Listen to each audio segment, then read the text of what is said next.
Today we're discussing water. Now, to some of you, water might seem like a boring topic, but I assure you that water is anything but a boring topic. In fact, water as a substance is incredibly interesting for a variety of reasons that I'll explain today. I will discuss how your body needs and utilizes water, depending on what type of water you drink, when you drink the water, and indeed how you drink that water.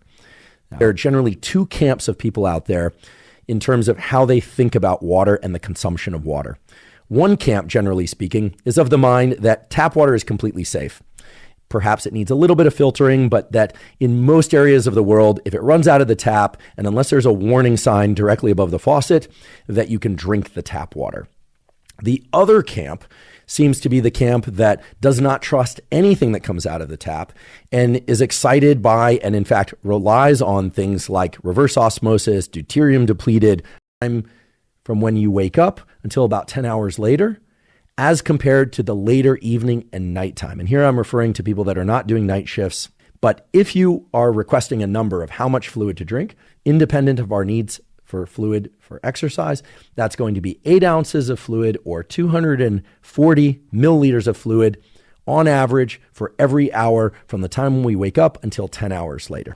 If you are engaging in exercise, whether or not it's endurance exercise or whether or not it's resistance training exercise, you are going to need additional fluids in order to maximize the effects of that exercise and to avoid dehydration. A simple formula for how much fluid to ingest on average, keep in mind this is on average, when you're exercising.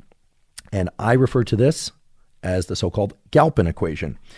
The Galpin equation states that you should take your body weight in pounds, divide that by 30, and that will give you the number of ounces of fluid to ingest every 15 to 20 minutes on average while exercising.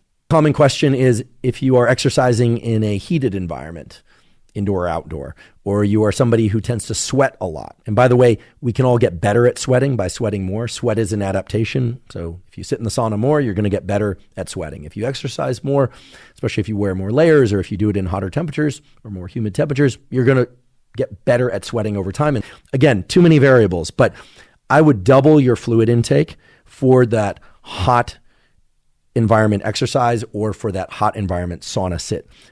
Also, if you are feeling dehydrated, okay, what does feeling dehydrated mean? That actually has a definition that we can get into a little bit later, but what we're really talking about here is if you are feeling as if your throat is dry, you are quote unquote parched, or you're very thirsty, well then there's absolutely no problem with ingesting more fluid, so 16 ounces of fluid or 500 milliliters of fluid per hour while you're feeling parched. My read of the literature is that thirst is a reasonable guide for when we tend to be dehydrated. However, it is the case that our thirst doesn't really keep up with our body's level of dehydration. And we know that based on some really nice studies that have explored the amount of fluid intake compared to the amount of urination, compared to the amount of physical output, compared to the environment that one happens to be in. These are sort of older studies in the realm of physiology, but here's the basic rule of thumb that's going to work for most people. If you are feeling parched, consume fluids. Ideally, you consume fluids that don't contain caffeine or other diuretics, diuretics being substances that cause the release, the urination of fluid from the body.